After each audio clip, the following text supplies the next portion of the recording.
पहला सूत्र। अष्टावक्र ने कहा, जिसको तू देखता है उसमें एक तू ही भासता है। क्या कंगना, बाजूबंद और नूपुर सोने से भिन्न भासते हैं। यत्वम पश्यसि तत्र एकम त्वम एव प्रतिभासते। जगत जैसे दर्पण है, हम अपने को ही बार बार देख लेते, अपनी ही प्रतिछवि बार बार खोज लेते। जो हम हैं वही हमें दिखाई पड़ जाता है। साधारणतः हम सोचते हैं जो हमें दिखाई पड़ रहा है बाहर है। फूल में सौंदर्य दिखा तो सोचते हैं सुंदर होगा फूल। नहीं, सौंदर्य तुम्हारी आंखों में। वही फूल दूसरे को सुंदर ना भी हो,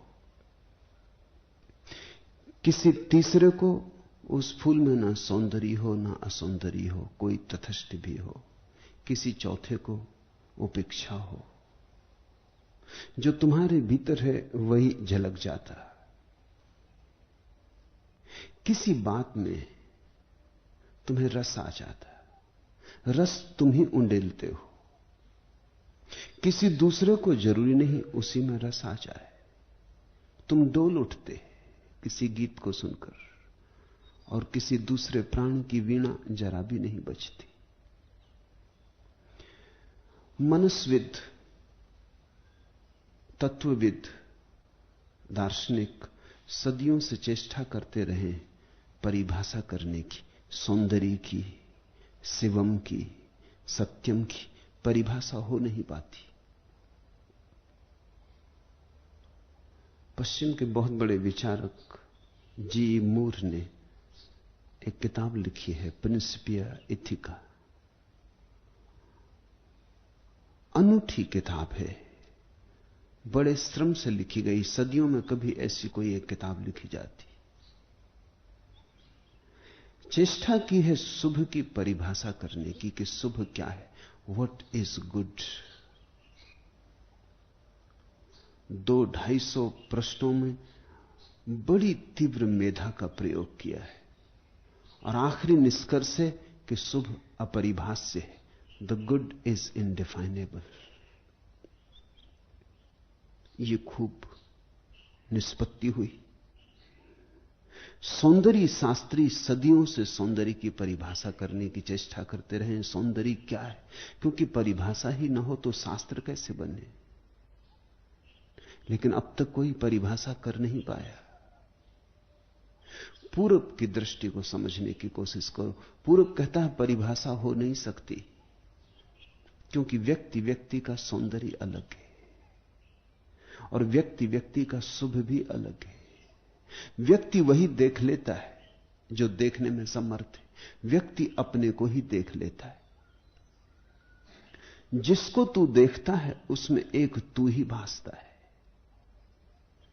कृष्णमूर्ति का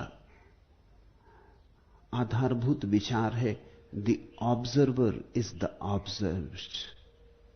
वो जो दृश्य है दृष्टा ही है।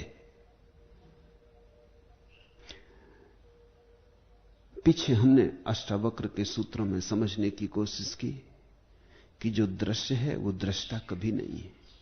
अब एक कदम और आगे, इसमें विरोधाभास दिखेगा।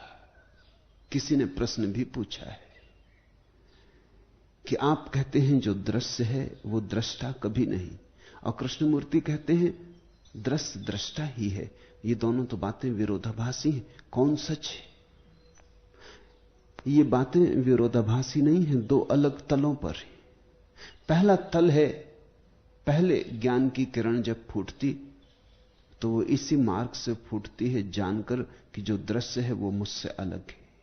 समझने की कोशिश करें। तुम जो देखते हो निश्चित ही तुम देखने वाले उससे अलग हो गए। जो भी तुमने देख लिया तुम उससे पार हो गए। तुम जो दिखाई पड़ गया वह तो ना रहे, दृश्य तो तुम ना रहे। दृश्य तो दूर पड़ा रह गया, तुम तो खड़े होकर देखने वाले हो गए। तुम यहां मुझे देख रहे, तो निश्चित ही तुम मुझसे अलग हो गए। तुम मुझे सुन रहे, तुम मुझसे अलग हो गए। जो भी तुम देख लेते, छू लेते, सुन लेते, स्पर्श कर लेते, स्वाद ले लेते, जिसका तुम्हें अनुभव होता वो तुमसे अलग हो जाता। ये ज्ञान की पहली सीढ़ी।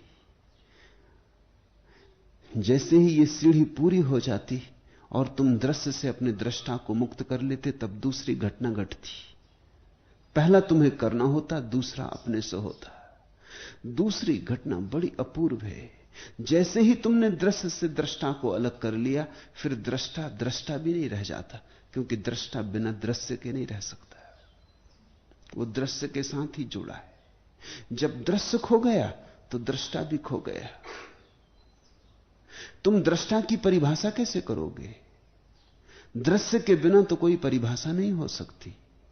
दृश्य को तो लाना पड़ेगा, और जिस दृष्टा की परिभाषा में दृश्य को लाना पड़ता है, वो दृश्य से अलग कहां रहा, वो एक ही हो गया। दृश्य के गिरते ही दृष्टा भी गिर जाता है। पहले दृश्य को गिरने दो, फिर दूसरी घटना अपने से घटेगी। तुमने दृश्य खींचा, अचानक तुम पाओगे दृष्टा भी गया। तब तुम्हें कृष्णमूर्ति का दूसरा वचन समझ में आएगा, the observer is the observe. वो जो दृश्य है दृष्टा ही है।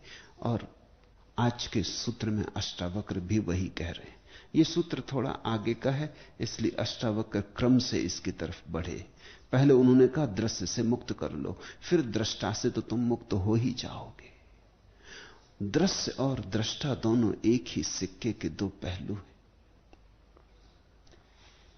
यत्वम पश्यसि तत्र एका त्वम एव प्रतिभास।